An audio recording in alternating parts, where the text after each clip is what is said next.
We've all had the situations where we were hasty and we hired someone and they weren't exactly who we thought they were supposed to be. Maybe they are just great at interview. But what if there's a way we can identify 3 characteristics that can tell us if that person is going to be a great seller?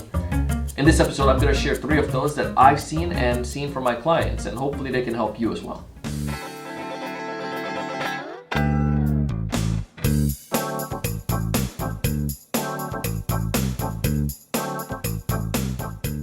Hey everyone, welcome to another great episode of the Sales Evangelist Podcast here on TSC TV on YouTube. I'm your host, Mr. Donald C. Kelly, the Sales Evangelist, and I'm so excited for another great episode. I'm so excited to be here with you today. And on this episode, I'm going to share with you 3 things. Yes, 3 things I feel that would help you, 3 characteristics that can help you understand if this person is going to be a great seller or not. And I'm just going to dive straight into them. The first one that I want you to be aware of, well, actually, I won't tell you right away. Go ahead and like this video if you're first time watching. If you're listening to us on Apple Podcasts, please subscribe and make sure to leave us a rating and review.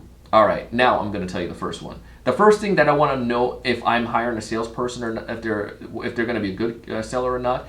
The first characteristics is if this person is curious. I need to have somebody that's super curious, because that tells me that they're going to be able to find unique ways or try to dig down deep and try to get to the root cause of things. And I'll come back to that.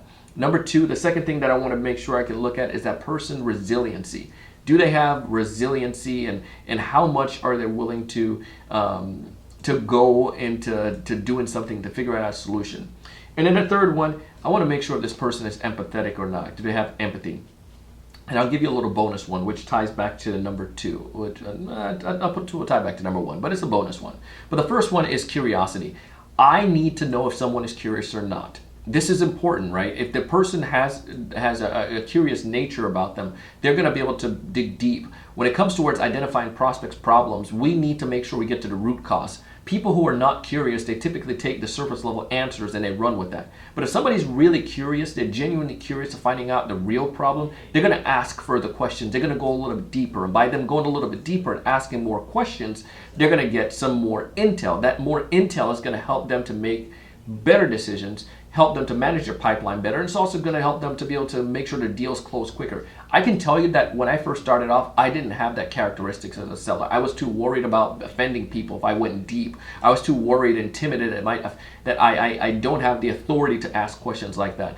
But when somebody is curious, they're not necessarily worried about offending people. They're curious, and they're not trying to offend people, but they're able to ask those. They have a strong IQ, or that intelligence, and especially emotional IQ as well. And they're able to ask the right questions to the individuals and be able to gain a lot of insights. But when someone is genuinely curious, it makes that they have natural conversations with their prospect. Hands down, I've seen this over and over again. So I want to see if the person is curious. The way I will test this is also just seeing the interview. Did this person come with some questions? What kind of questions did they have? How much research did they do at our company to be able to come with some curiosity question? I also want to see what are some of their hobbies that indicate if they're curious or not. What are some of the things that they've worked on, some of their projects, and how detailed have they gone before? This is going to help me to be able to understand how curious this person is.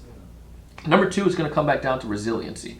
I want to find somebody that's going to be resilient, somebody who's not going to give up easy. I have an intern in my office, and when I asked him, I said, what do you think one of the characteristics is? And he says, somebody that's persistent. And I could not agree with him more. If somebody is resilient, if they're persistent, if they have that continual drive to keep going, no matter even in any type of difficulty or any type of troubles or anguish or challenge, that shows that the person is good. And as a seller, you're going to need to have, as he said, thick skin. Big shout out to Junior. But if you don't have thick skin, if you don't have that resiliency, if you don't have that persistency to continue to go even in the face of what seems to be difficult obstacles, then we can't keep you around, because this game, this world, this career of a sales professional, you're going to have that. You're going to have people who put you on an emotional roller coaster. You're going to have people who strum you out. You're going to have people who don't answer. And studies show that the average sales process takes anywhere from that 6 sometimes to that 12 touches. If I have someone that's given up after 2 touches, then I can't have that person to be expected to continue to go for the long haul. I need somebody with that consistency and diligence. So again, I will look at somebody's hobby, or I might ask them, tell me about a time where you had a challenging project that you worked on and how you were able to accomplish that. If they can't think about one, and if they can't tell me about something that they've done, if they can't go a little bit deeper and explain to me how they're able to go through that and have stamina, then I don't think that person is going to be a good fit for our organization, right? We want to make sure we have that resiliency, persistency. They're going to keep going even in the face of danger.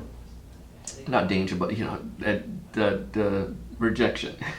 In danger, well, if it's dangerous, go somewhere else. Turn around. Number 3 is empathy. I want to see if somebody is empathetic, because this is going to be critical for me. Because if a buyer is, if my salesperson is being one of those typical pushy salesperson, I can't have that.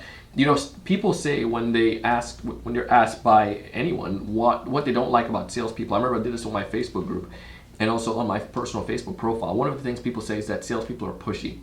That's one of the things they do not like about sellers. Now, that's not all salespeople. So what I would like to find out from the seller is see how they have empathy. I would like to see how they listen to me in that meeting. I would like to see how they interact. I want to look at their body language. I want to see if they're thinking more about themselves and about being nervous, or are they really thinking about, well, what is Donald? How can I better help Donald? In that one-on-one, when I'm doing the personal connection with this individual, how much empathy do they have to listen to me, or are they trying to talk over me to get their point across? If the salesperson have those type of tendencies and characteristics, they ain't gonna be a good fit for what we have going on. We need somebody that's empathy. And the final one that I'll tell you to kind of tie back to the other ones, the number 1 and number 2, is creativity. How creative is this person? Do they think outside the box? If as our good friend Mr.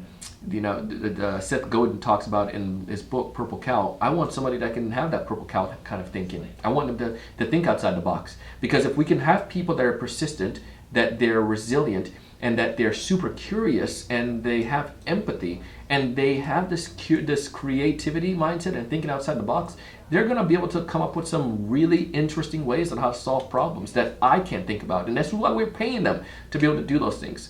They're going to not just send a boring LinkedIn message.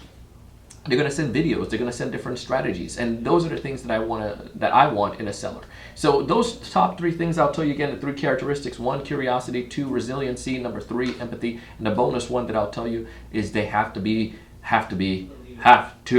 have that creative mindset and have that creativity going on. Hope that's able to help you as you're looking at hiring new salespeople, and as you're looking to land your first sales job or get into a new sales role. Sure, you can exemplify those things, and I pray that that will help you as it has helped me. As always, I share stuff like this because I want you to succeed. I want you to thrive. I want all of you out there in the podcast world, all of you listening in the sales world, to be able to be the best seller you can. That's what we're here for. Our mission is to help improve you. We want you to find more of those ideal customers. We want you to know what to say when you reach out to them. We want you to close more deals. We want you to take advantage of our sponsor and all the great things that they're giving for you. But most importantly, we want you to raise your level of thinking, like and subscribe to this podcast, and go out and do big things. Thank you so much for watching. Hey, thanks so much for taking the time to watch this video today. If you enjoyed the content, I ask you to go ahead and hit that like button, that thumbs up at the bottom right-hand corner. Also, to make sure to subscribe if you haven't done so already. This way, we'll keep you up to date with all the latest sales strategies, latest tools, and things that are going to help you to not only find more prospects, but to close more deals. Thanks so much.